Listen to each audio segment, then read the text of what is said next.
Hello, welcome back to the Microsoft Excel training. In this video, we're going to be looking at the Excel solution part 2. And we're going to look at some of these tasks and see how we can solve these problems.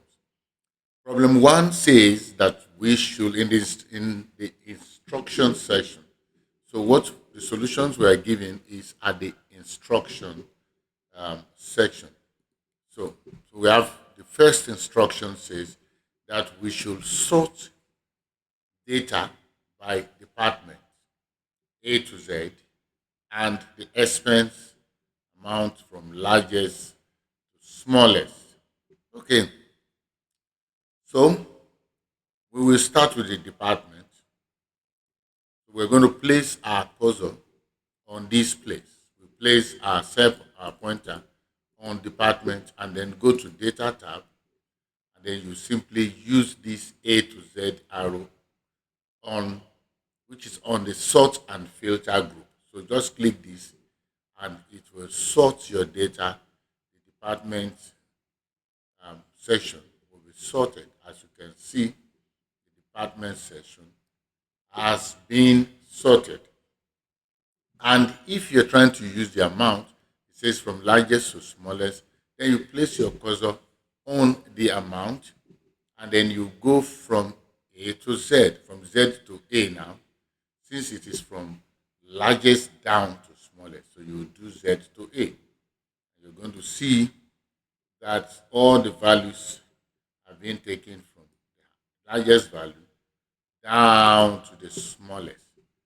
Okay. So just it's as simple as just placing your cursor at the top of the header. You don't need to select. Okay, just put it at the top of the header and then use this. And if you want to do Z to A, just take that. It takes from sales down back to admin. Okay, so I can sort this A to Z. Bismillah.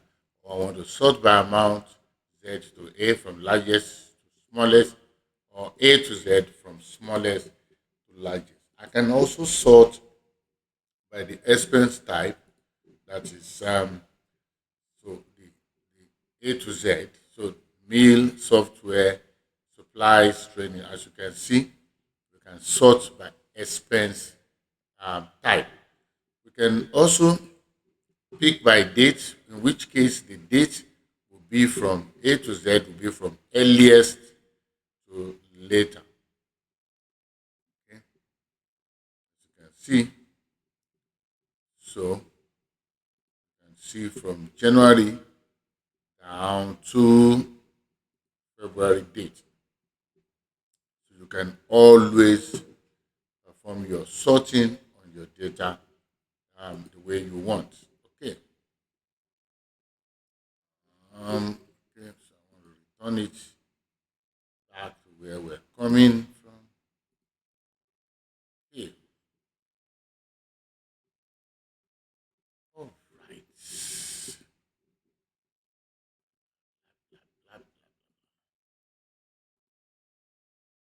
Yes, this is where we're coming from.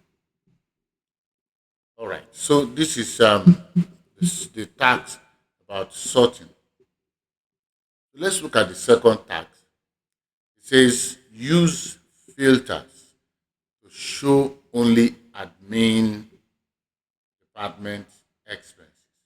So all we just need to do is come to department and go to your data tab and click the filter tab. Click the filter button, then drop the arrow on the top of the filter header. On top of the department header, and then select all and select admin and click OK. So you can now see only the admin expense, the admin department, their expense type, and the admin expenses. Okay. Now, if you want to do a total by this, you can use. So let me clear this filter. So you can use equals subtotal. So you use a subtotal and then you pick your function. The function is sum. That's the function. Then the next thing is the reference. You pick your reference, and that's the entire range of values, right? That's the entire range of value. Okay. So if you are done with your reference, close the bracket, hit enter. So it gives us the total. This is the total of all the values.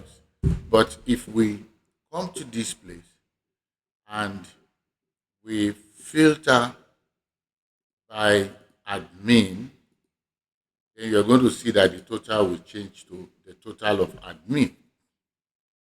Okay? And if we decide to filter by the expense type to meal, and then so we're going to have the total for meal, what we're going to get. Okay? So when you want to clear filter, you come to the top here and you clear your filter. Right.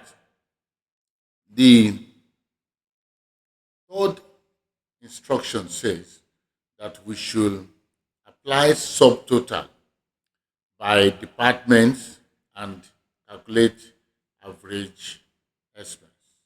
So two tags. So the first thing we want to do is to apply subtotal by department. So that for us to do this, we will have to sort by department. So we'll remove the filter and then we sort by the department. So sorting by department means I place my cursor on the header of department and then I sort it. So now I have the departments in groups. Okay.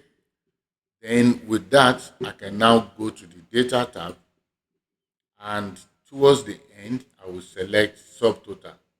So the subtotal is on the data tab and far right. You see outline group, then you select subtotal. Then the subtotal dialog box will come out. So you will specify what are you using to subtotal. You're using the departments. And then of course the function we are applying is the sum function. And then we are adding to subtotal. Of course, we are adding it to amount. So we are good with every other instruction. So we add subtotal to amount, we use the sum function, and then of course we just click OK, and the subtotal will be applied. So you see, this is the total of admin, this is the total of finance, this is the total of HR, this is the total of IT. So this is the total of sales. So you can see that we've been able to apply the subtotal to each of these group of items. Okay. So if you look at the left corner of the sheet, you will see at the top left corner, you will see some numbers 1, 2, 3. If you click 1, it will give you the grand total. If you click 2, it gives you the subtotal of each of these items. And if you click 3, it will break them down into their various groups and their subtotal. All right. Now, if you want to clear a subtotal from your sheet, you take the same route. You go back to the data tab, go to outline, go to subtotal. In the dialog box, you click remove all. So you click remove all, so it will reset your data back to where it's coming from. But the only thing that will not be reset is the sorting that you have done, because the sorting was not part of the subtotal action. We did the sorting before we applied the subtotal. Okay. So now we have the data back. So let's say the second instruction is to calculate average expense. Average of our expense. So these are expense. So what we want to do is just click. So we're going to do average. We're going to put equals sign, go to average function. So we'll select all our range, select the range and hit enter. So we have the average of all the values. So this is the average, D9 to D58. Okay, so that is the second assignment. The third one says format the date column to show short date. So this date is showing with time.